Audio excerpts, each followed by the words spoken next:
Hello, everybody. All right, so this is actually part two of our Games series. Part one was a live series that we did at the Therapro showroom. If you didn't have a chance to check that out, I did put in your handouts down below some game rules, and I included the games that we went over during that part one, and I also put the rules and kind of some info about the games that we're going to talk about tonight, so you have that for your reference. If you go to that handout, there are also some links to the Therapro website that will show you where those games are, a little bit more information about those, and some of those games actually have some videos on how to play them, so it's a really cool site to check out. So before we begin, just a little background information for you. I am an occupational therapist. I've been in practice for about 10 years or so. I work in a variety of settings. Primarily, I'm working in a school with kiddos who have significant special needs, mostly with a high school and the 18 to 22 population. In addition to that, I also work in a clinic, focusing more on the sensory integration kind of field. And then I also do some consult work with Therapro. I do go to their kind of conferences. I demo some of their awesome products that they have. I was actually at one of those conferences that the idea for this seminar came about. We really got to see that when we had the opportunity to have people play around with the games, talk to other professionals, kind of get a feel for the games, that they had a lot of those aha moments. So yeah, that's where we're at right now. This is where this webinar came out of. For tonight, we are going to do a couple different things. What I really want to focus on is the process of adapting and modifying games so that you can take this information and really apply it to whatever you have in your current game closet. I do want to introduce some games to expand your toolbox a bit. So our agenda tonight is kind of threefold. First, we're going to take a game and really break it down. We'll see how it's played, get into its context, and talk about how we can adapt and modify it. And then we're going to talk about the formula that we have for modifying or adapting games. And then after that, we're going to kind of end it with a game blitz of sorts. I'm going to try to introduce as many games as I can possibly squeeze in the short span of time that we have. But we will definitely have some time for question and answers towards the end. All right. So Trunks is the first game that we have going on tonight. We're going to really break this one down. It's a great game that targets a variety of skills, sequencing, memory, motor planning. The PTs in the audience, this one's for you. This is definitely also a great game for the OTs to get into.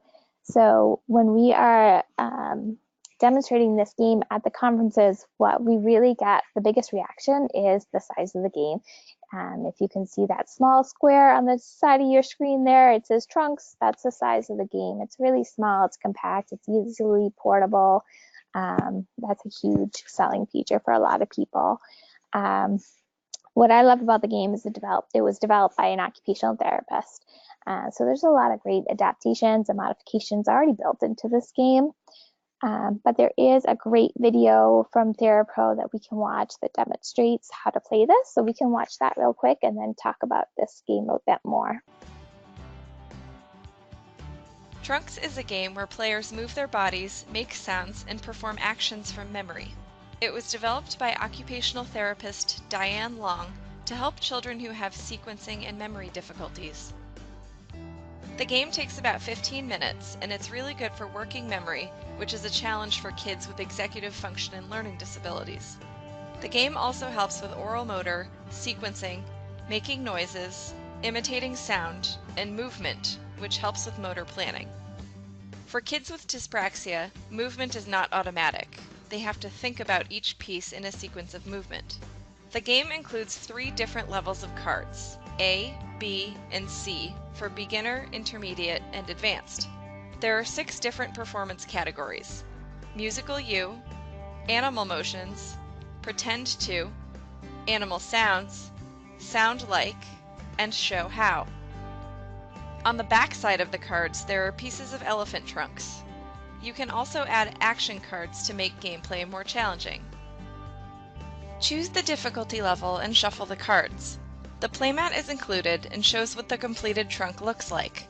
It serves as a visual aid to help children who may have trouble with visual perception. The first player chooses a card from the deck and turns it over.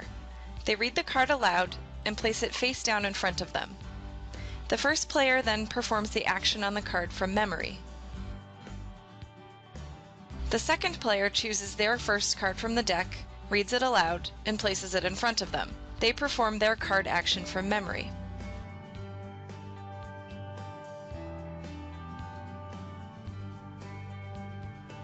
The first player then chooses their second card, reads it aloud, and places it next to the first card. But before they perform the action from the second card, they need to remember and perform the action from their first card.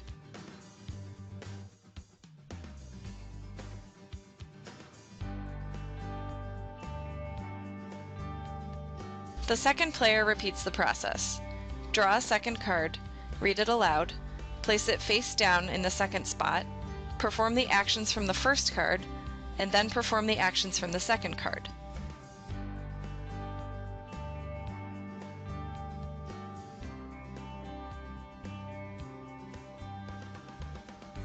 If a player draws a card that is a repeat of a trunk piece they already have, it replaces the old card in the memory sequence.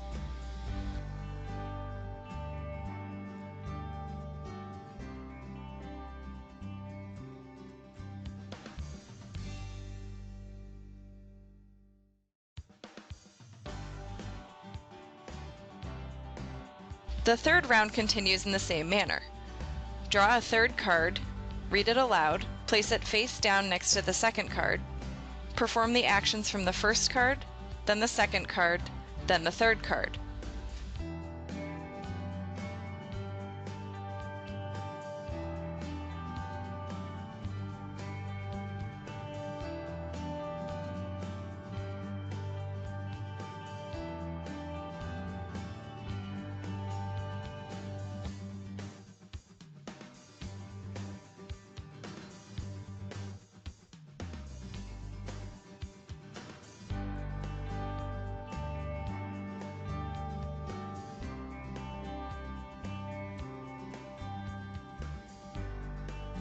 Gameplay continues until the trunk is completed.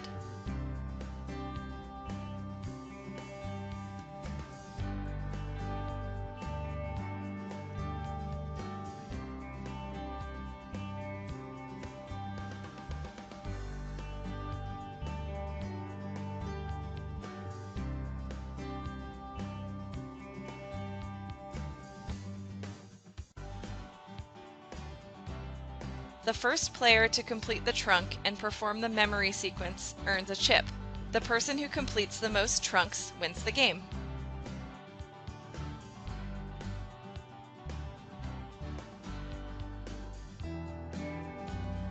Players can use the included playmat to help them visualize the completed trunk.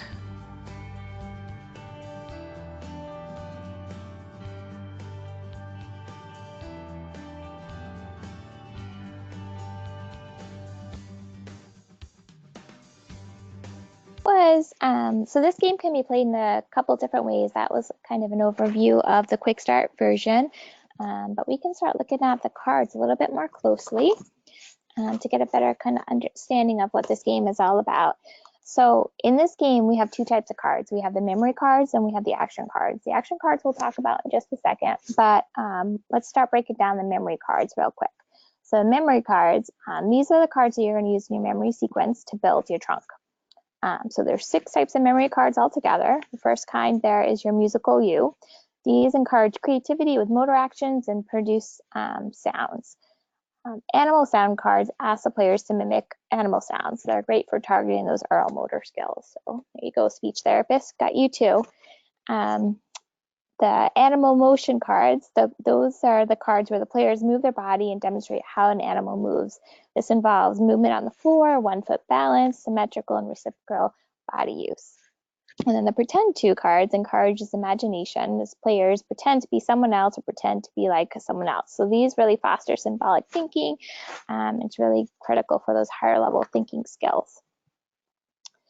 And then the sounds like cards, these are cards where the player recalls and produces commonly heard sounds. The show how cards are kind of a contrast to the pretend to. This requires a player to demonstrate a step-by-step sequence of the action. So these memory cards are one of the first modifications that you can actually make to this game. So if you're just working on oral motor skills, you can just stack your deck with those oral motor cards. Or if you're working on some gross motor skills, you can just put cards like the animal motions or the pretend to cards in your deck. So you can really kind of start just figuring out what your goals are and modifying just the cards. But to look at some other adaptations and modifications that we can get in ways we can look at this. So a really great feature of this game is already so many built-in adaptations and modifications and game variation. So like I said, this game was developed by an OT, and OTs are great at adapting and modifying. So there are 3 levels of cards, like the video had mentioned, A, B, and C. So I guess the beginner level, you'd only use A level cards. So this is a great level for students who have difficulty performing actions, who struggle with memory sequences, or who perform best with limited choices. The B is the intermediate level. You would combine both the A and B level cards for this type of play. This is best for groups of 1 to 6 students, for students who can play longer games, and for students who can perform more challenging sounds and movement exercises, and also for students who can strategize. At the C level, this is kind of your advanced level. You would use all the cards in the deck. It's really intended for those who can easily perform actions from memory, strategize, gameplay, and conceptualize other players' progress. All right, to get back to those action cards we were talking about a little earlier, these cards are another way we can adapt and modify the game, kind of change it up. They are used to make the game more challenging. So you can see on your screen there the switcheroo card. This card, if it was played, the player would put their memory sequence in a new order. There's also a card that would have players skip a turn, or a card that you would play called borrowed memories. So this is where you would take a memory card from each player's and create a new memory sequence. Those cards, those action cards, are also leveled A, B, and C. So again, you can really modify, adapt, change how you're playing the game depending on the level of kids you have. You could even have, individual decks for each kiddo if you're playing with a variety of levels. Some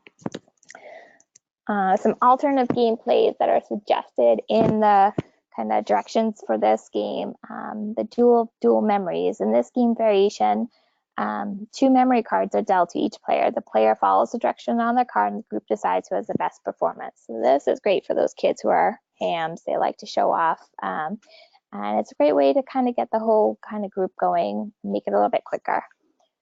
And then those special trunks, you can see those on your screen there. So you see the elephant trunk with the musical note, or the elephant trunk with the splashing. Those are the special trunks cards. So these trunk cards are intended for use when you're playing the C level game. There's the 3 special trunks that you can see: grass, splash, and trumpet. Players try to collect all 3 of the special cards, and then they play until they have all 4 of the original cards, and then work to find the other special cards. So you end up with a 7-step sequence. Basically, it's a way to make the memory sequence longer, to have more of a challenge for those kiddos. But to get into some adaptations and modifications that aren't identified in the gameplay, visuals. The visuals are kind of my go-to when I need to adapt or modify a game for different levels of kiddos. In your handouts, you can see there is a handout called Trunks. So this is a visual. You kind of can see a screenshot of part of that visual in your lower corner of your slide there. But just a simple visual of what am I going to do? So step 1, get the game. Step 2, shuffle. Visuals can come in a variety of formats, but this is a schedule that I may use when I'm playing kind of this game with kiddos that really have a hard time understanding what's happening, how to organize their time, what to do. So this is great to get the kids to stay on task, anticipate what's coming up, and knowing what they're expected to do. Social stories are another type of visual that you could use, kind of similar to this schedule, but it's more in a narrative format. So you're going to say something like, I'm going to play chunks. It'll be fun. I'm going to set up the game, etc. That kind of format. Just again, to give them some idea of what's coming up, what they should be doing. Sometimes it's really a challenge for those kiddos. You can see the communication board also in your handout, but there is a screenshot of it there too on your screen. These can be used in a variety of formats. So over on the right-hand side of your screen, there is just a simple communication board. So dribble, stand on one leg. These really help support communication. So there may be a trunk card that says stand on your stand like a flamingo. And the kiddo may not understand what that means, but if you have a picture of standing on one leg, you can use that to associate that with the standing like a flamingo to help their comprehension and their understanding of what's going on in the game. Something like that core board that you see in the middle there, again in your handouts. This could be great when you need to facilitate communication. Speech therapist, when I'm doing kind of a co-treat, I might be working, as I said, I'm an occupational therapist. I might be working on those motor skills, that sequencing, that planning, but my speech therapist that I'm working on may be working on those communication skills, like your turn, my turn, way to go. Those are all simple visuals that they can model right there in front of the kiddo. And some other things we might use are those scripts. So you see at the bottom right there, those social scripts. We have those on our desk at all of our kiddos' desks at our school, really just to help model those social communications. But these are great to put into your games too. Games are great because they're repetitive. You're going to see the same thing over and over. So it's really a good time to practice those key kind of concepts. All right. So visuals, like I said, are a great way to adapt a game, but another way to adapt or modify the game is to really change the focus of the game. So for trunks, if my goal was to focus on communication or social skills, I'm going to focus less on the actual rules of the game and more on the social behaviors or communicative exchanges. And like I said, games are a great way to work on those social skills. You can use the social stories, the scripts, pre-teaching prior to the game to teach expected behaviors during games. You can also use those visuals that I just mentioned to support communication.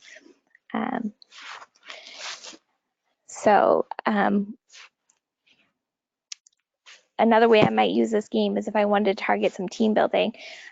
So if instead of communication, if I really wanted to focus on team building, I might change how I play this game. Instead of everybody working on their own trunk, I'm going to work on a group trunk. We're all going to work together to build this piece. And that way I can really work on helping our friends remember how to, modeling, how are they doing it? Can you do it the same way? I might have one kid draw a card and show the other friends. I may have friends help each other work to kind of figure out how to make these sounds or how to make these kind of movements. And then again, instead of playing against each other, we're playing as a group now. So the focus is changing. We're working as a group. We're working on team building. So just how I approach the game can really change what my focus is, what my goals are. So another way, another option for this game is to play the game as written. But instead of just the students' turn it is to do the action, I may have the whole group do it. This is great for those kiddos who just can't sit still. It's hard when you have a group of 6 or 5 and you have one kiddo kind of doing something and everybody else is waiting. Some kids just can't sit and wait, so I might have them have the kiddos whose turn it is do it, but then have everybody else, try it out, see if they can do it. Gives them opportunities for movement. It gives them time to kind of get out wiggles and helps them stay within that group a little bit longer. Or I may have the player draw the card do the action and then teach and explain to the others in their group how to do it. This is a great way to target some of that expressive language skills. All right. So another focus that I might choose to use is executive functioning. So if you look in your handouts, there's a cheat sheet that I have for executive functioning, and you can see all the different areas of executive functioning that there are. So if I am working on executive functioning, again, my goal focus for this game is not on executing the game as written. I'm not focusing on the rules. I'm not focusing on how to play it strictly as written. I am going to stop and break this down and look at strategies, how to teach executive functioning strategies within this game. So if I were going to work on working memory, right? This is kind of the most obvious kind of area of executive functioning I can target with this game. For this game, I would have my student draw the card, and then we would work on strategies of how they can remember. We can go through the game and we can decide what strategies helped or didn't help. So the focus really is not on building that trunk, doing the motor sequence. It's on how do I remember?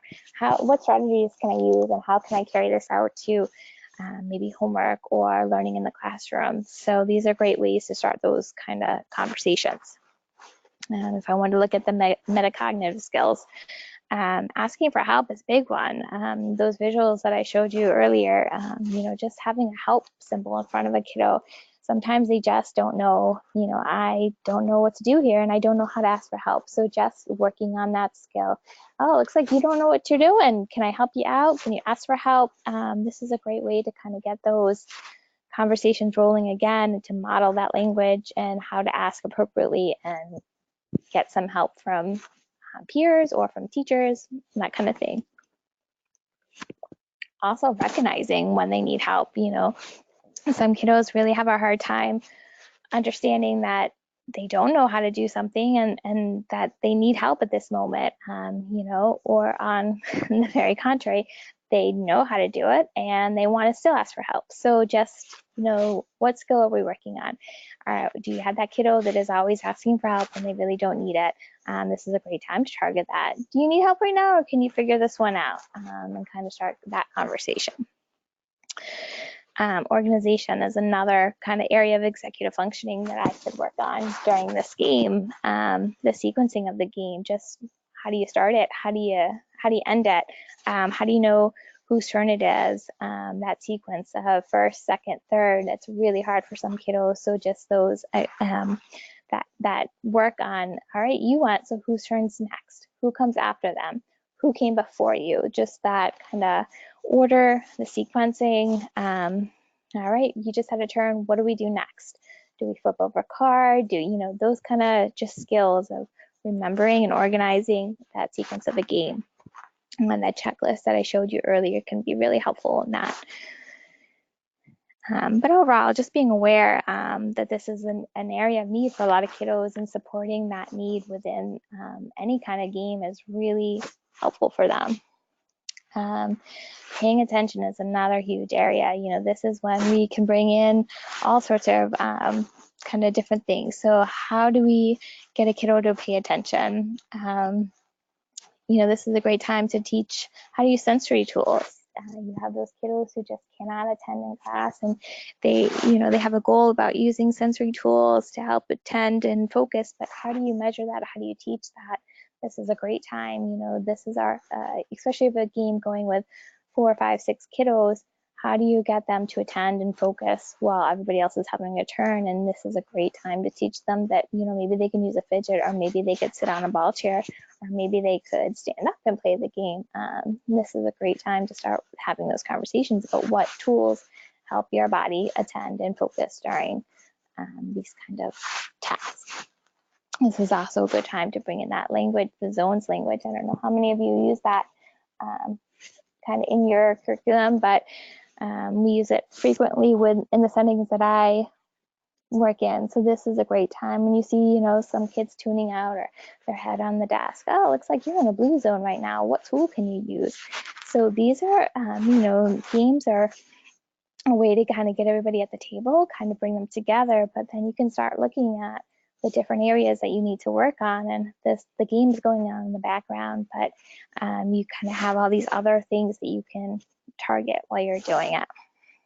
So at this point, do we have any questions on trunks before we move on? It doesn't look like we have any questions yet. I would just invite everyone to type them into the questions pane of your GoToWebinar control panel, and I can relay those on. Awesome.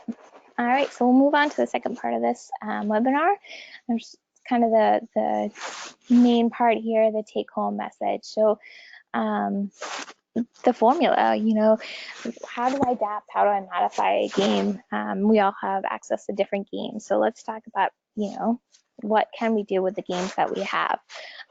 So it really basically boils down to these three essential, or the four essential elements, and that you can manipulate in order to use a game to meet your therapeutic needs. So you can change the position that you're playing in, you can change how you access the game pieces, you can use visuals, or you can make up your own rules. We'll talk about each one of these kind of individually.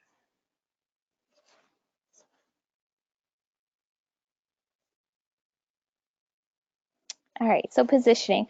I didn't talk a whole lot about this when we were talking about Trunks, because Trunks is such a movement-based game. But generally speaking, if you want to have a game, if you have a game that has a few manipulatives and it doesn't really involve much in the way of hand skills, is a great time to bring in alternative seating or positioning. And so if you're playing at table level, you can bring in things like a therapy ball or key stool to sit on instead of a chair. You can raise the leg table height and have players stand, or you can have them stand on things like air cushions or balance boards while playing. So OTs, PTs, this is a great time. You know, you're playing a game that maybe, you know, something like Sorry or something like that, that really doesn't kind of resonate with what your goals may be. You can look at some of those alternative things like sitting on a therapy ball and working on seated balance, or standing on an air cushion and working on some standing balance while they're kind of engaged in this game. It's a great way to get their focus off of the fact that they're standing on an air cushion or sitting on a ball, and get them kind of working on that balance in kind of a background sort of way. So you can also bring the game down to floor level. This is a great time to bring in a bunch of different positions. You can have them prone on their stomach, supported on their forearms. It's a kind of the classic approach. Side lying is another option. If you have a lot of space and the game is conducive to it, bringing a scooter board is a great way to add movement. In part one of this seminar, I talked about using scooter boards with the game left, center, right. Kind of have the kiddos scatter the coins around and use the scooter boards to deliver the coins to each player. It's a good use of gym time when your gym teacher is absent and you're asked to cover. It's one way to use it.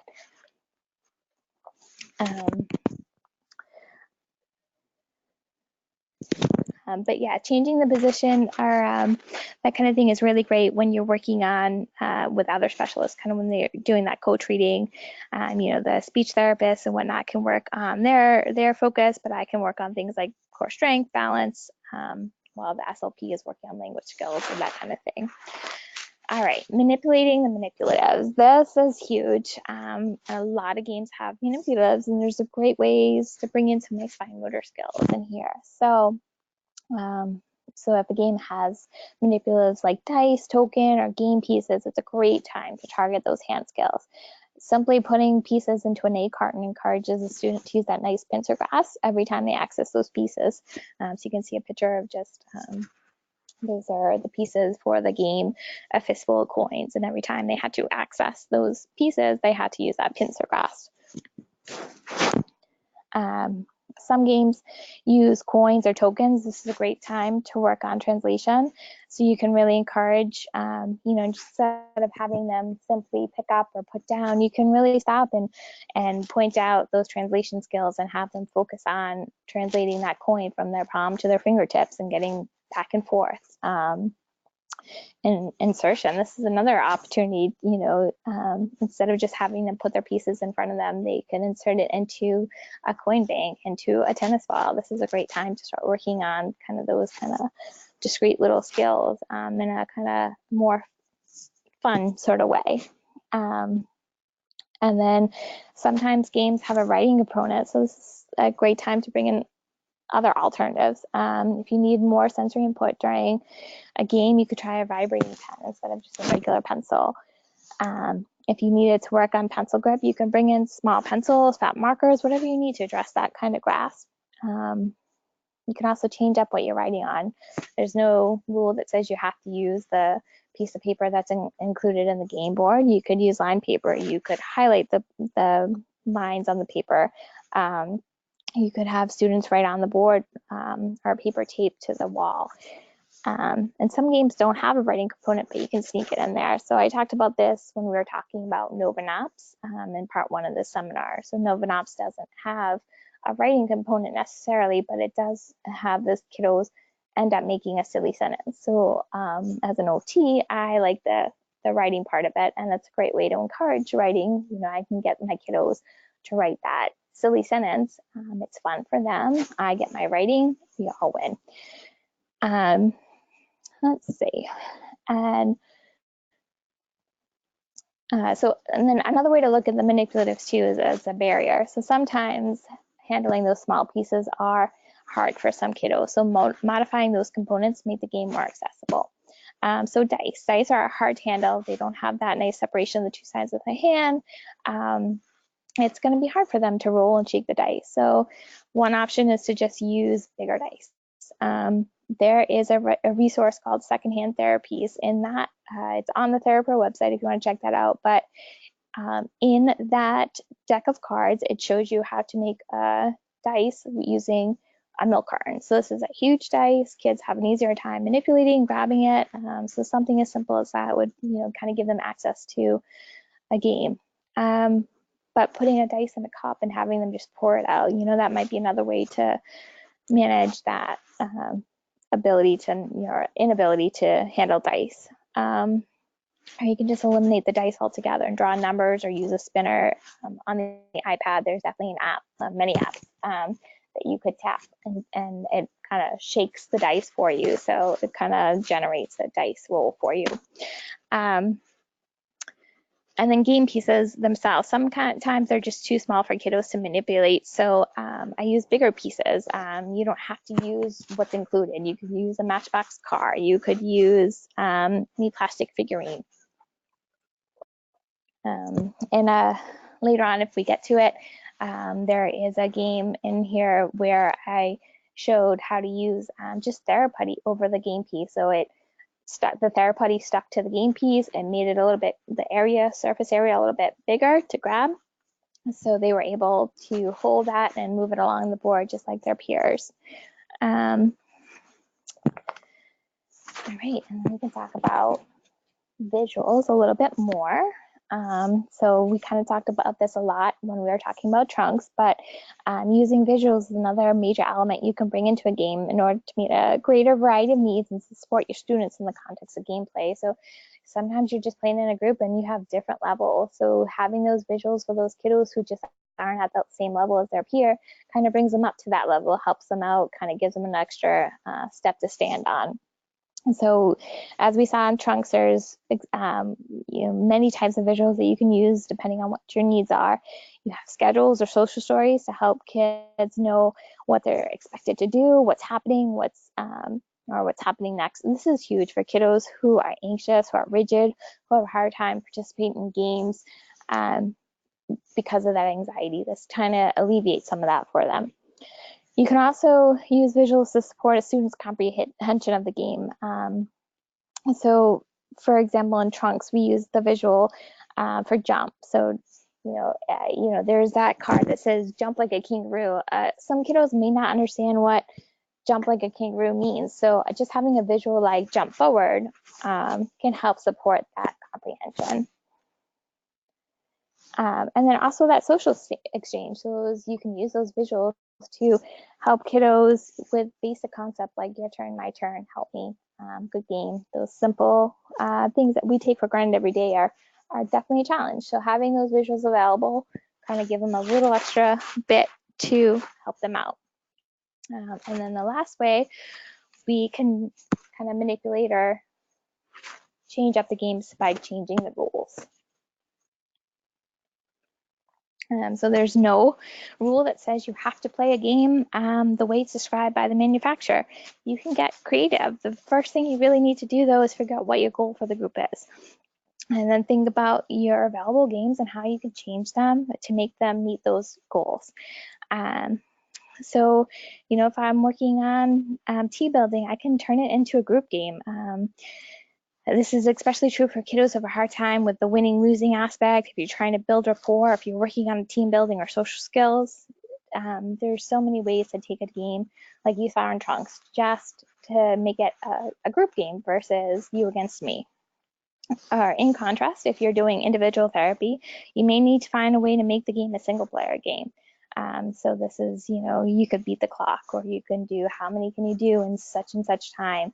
There's lots of different ways to change up games to make it meet the needs of group versus individual therapy. Sometimes you need to change the complexity. Sometimes you need to make it simpler. Sometimes you need to make it harder. You have all sorts of levels out there.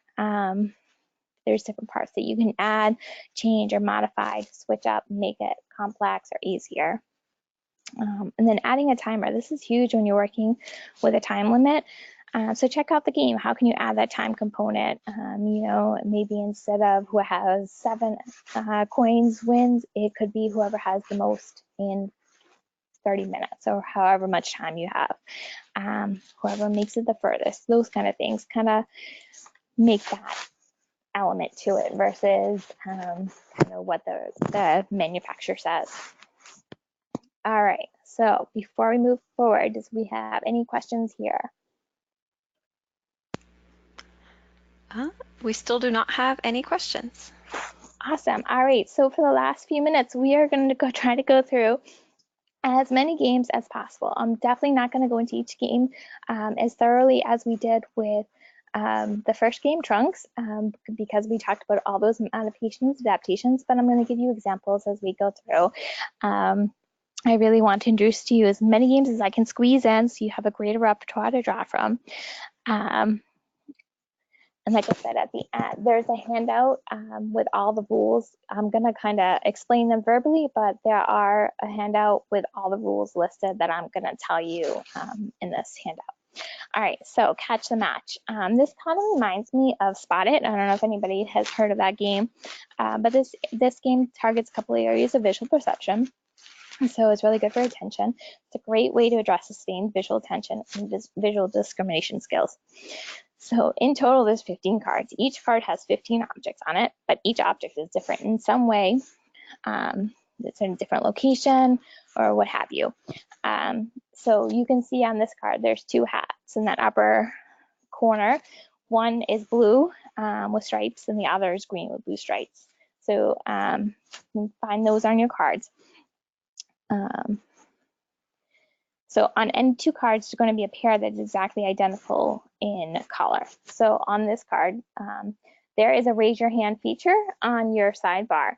So if you can find the card that is exactly identical, raise your hand and tell me what it is.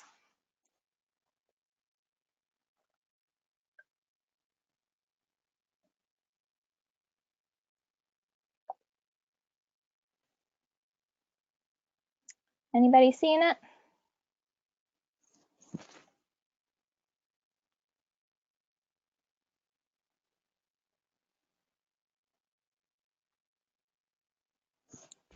All right. It looks like, oh, I was going to say, it looks like we do have a few. Would you like me to unmute Yes. Patty? Yeah, go for it. Patty, go ahead. Hey, it's the flower pot. Yeah, there it is. So exactly. So we're looking for the card, the picture on the card that is exactly the same. All right. So in this example, so in the Catch the Match example, so Patty would have taken that one of those cards as her token. She would have held on to that. At the end of the game, whoever has the most cards kind of wins. All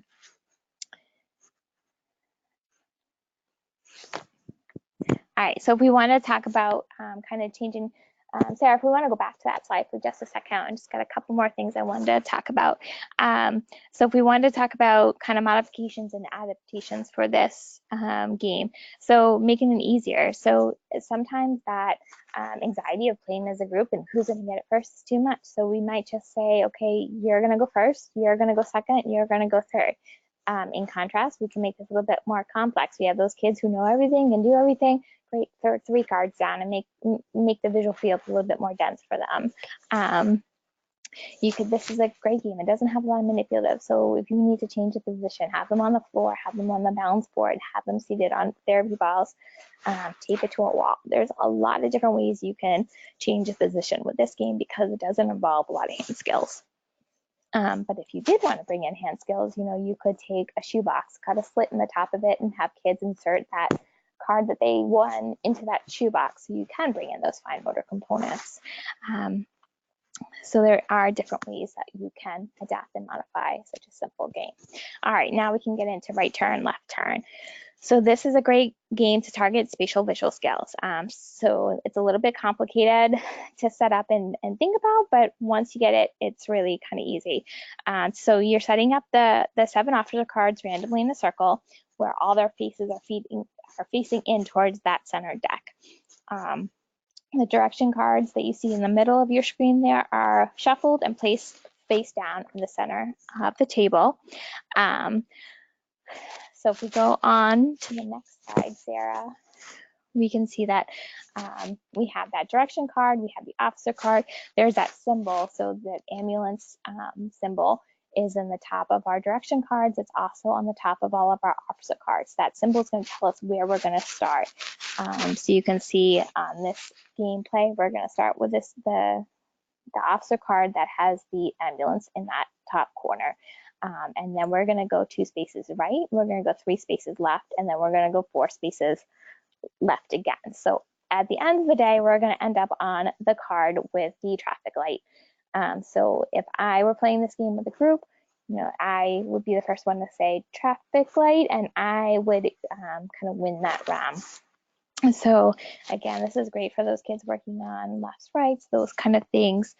And again, like in Spot It, or the game that we just talked about, we can play it individually. We don't have to have it as a group game. Kind of give those kids time to process, to focus on the concepts here, right, left, going 2 right, 3 left, those kind of things.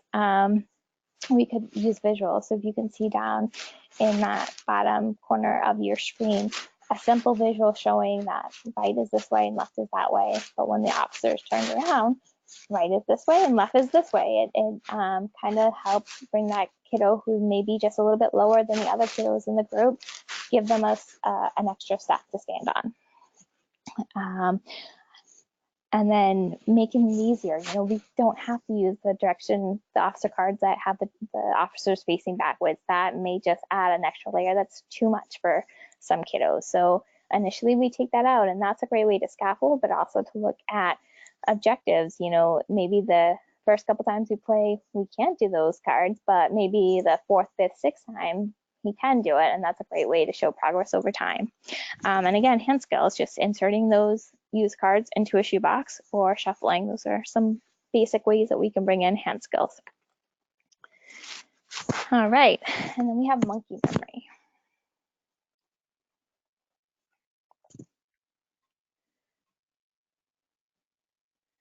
So Sarah, we can go to the next slide. There we go.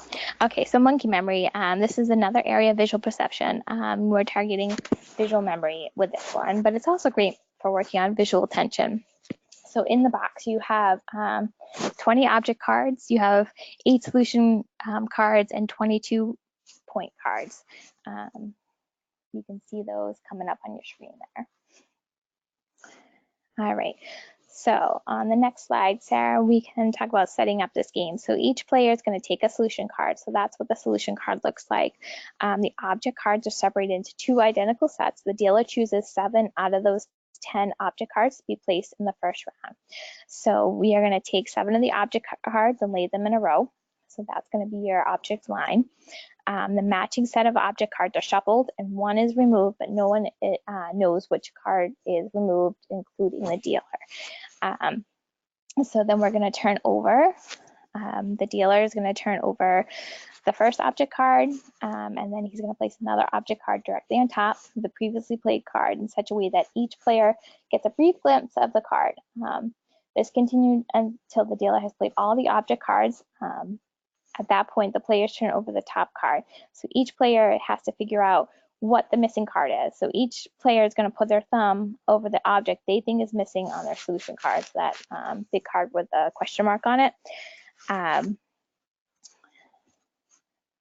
So then the seventh card is revealed and all players with the correct answer kind of receives a point card.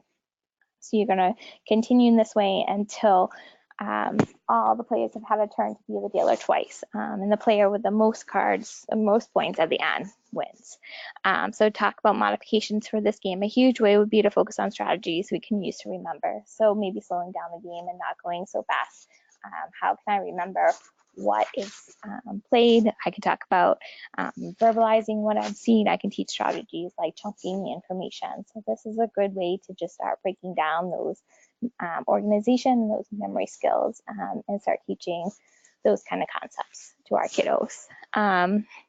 You can also make it harder or easier by using more cards. It's kind of simple to think about, but it's a really easy way to modify this game for those younger kids or lower functioning kids or those older kids. And then again, visuals to support understanding how to play this game, or to support the social stories. You know, just having that visual of the rules, that might be something that we can just have out so that they can reference, so they can understand what's going on. All right, so quickly, let's get into the fun decks. So if you go to the Therapro website, there are a bunch of different fun decks available. I picked out two for this presentation. So the first one is the Body Awareness Fun Deck. So this has 56 illustrated cards of Otis, the OT gorilla, in different body positions. So there's 5 levels of cards. So already we can see a way to modify this game. All right, so you have your blue cards, those are the tabletop positions. You have your purple cards, those are your upper body positions. You have your yellow cards, those are the upper and lower body positions. Your green cards are the challenging upper and lower body positions, and your red are pairs of opposing body actions. This is great for targeting body schemes, spatial awareness, and visual perceptual skills. There are a bunch of ways that these decks can be used. So you can play the mirror image game. So in this game, the students are working in pairs. One student receives 3 to 5 cards. The student is responsible for imitating the body position shown on their cards. Their partner is responsible for mirroring that image. Points are rewarded for each successful body position performed. You can play Beat the Clock. So cards are placed face down. Students turn one over. If they can imitate that posture in 10 seconds, they receive a point. There's also the Follow the Leader version. So each student gets 1 or 2 cards face down. The students turn his card over and imitate what is seen on the card. The other students then imitate the action. So to talk about some modifications here, visuals. This game already has some great visuals built in, but you may need visuals to explain how to play the game or to promote those social cues. You could also change the rules. So instead of imitating or just imitating, you can bring in more language components. You can have the students describe what the picture is prior to doing the action. You could have a student describe the action to another student. So you're really working on some of those more expressive language skills. All right. And then the next slide is the Move Your Body Fun Deck. I'm going to skip over this slide just in the interest of time because we just talked about a very similar deck. And again, the day and night game. So there is a video for this. Maybe we can share the link, Sarah, in the comment box just in the interest of time. If anybody wants to check out the video later, I won't play it now, but basically this is a game where you can see the picture of what the kiddo is supposed to imitate. So it's kind of a puzzle game. So some ideas for adapting or modifying this game. So instead of really focusing on copying the picture, building the kind of characters there, you could talk more about your language skills. So where is the person? Is he under? Is he on top? What color is that?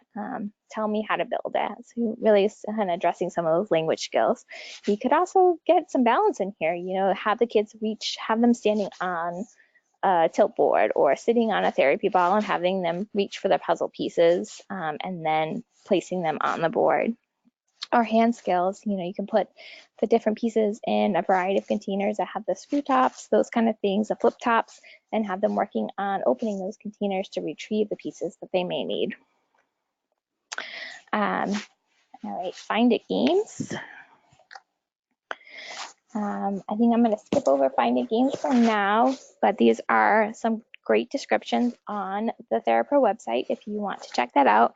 We can talk about Hoppers really quick before we end this seminar. So Hoppers is a solitaire game with the objective of leaving only one frog on the game board. This is a great game to target sequential reasoning, focus, and attention in visual spatial concepts. So this game comes with 40 cards that depict challenges with a varying levels of difficulty. So all these cards have the solutions on the back. So to play this game, you're going to set up the frogs as depicted on the cards. This in itself is a great way to kind of work on copying from a model to a 3D model. Basically in this game, the frogs are moving from lily pad to lily pad only in the direction indicated by the inscribed lines on the game board. So it's kind of it's a solitaire game, basically trying to get all the frogs off of the board. But to talk about some modifications here, so the cards are leveled, so that's your first way, to kind of modify any game. Check out levels. Are there already levels included? Or are there different ways kind of within the game to change it up in that sense? But highlighting the directional lines. So I've taken tape, I've taken Sharpie, and those kind of lines on the game board that are inscribed that kind of hard to see, just red electrical tape, red Sharpie on those lines with directional arrows kind of gives some kiddos that extra support to know which directions that they can move those frogs in. Using visual. So this is a game that's a little bit harder to explain the rules for.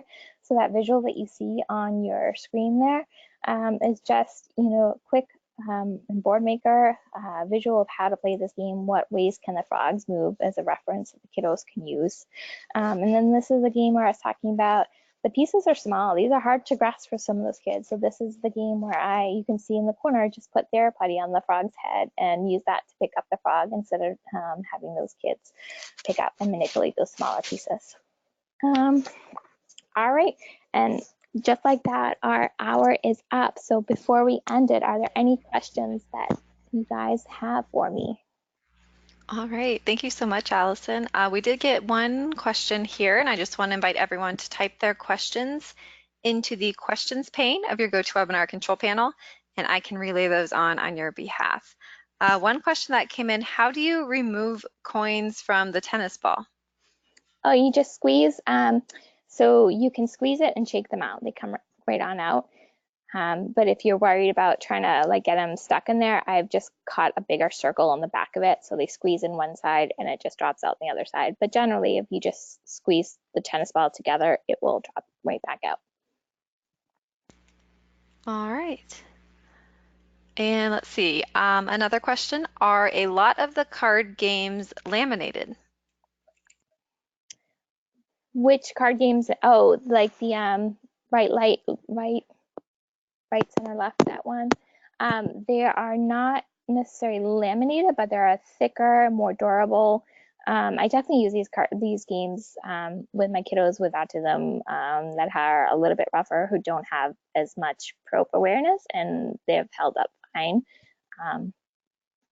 In the event that I do have that kiddo that's going to bite or rip, I might throw it through the laminator with the heavier duty laminate, but generally they're pretty durable. Great, and we just got another question here. Have the kids picked the objects out of the tennis ball to work on pincer grasp?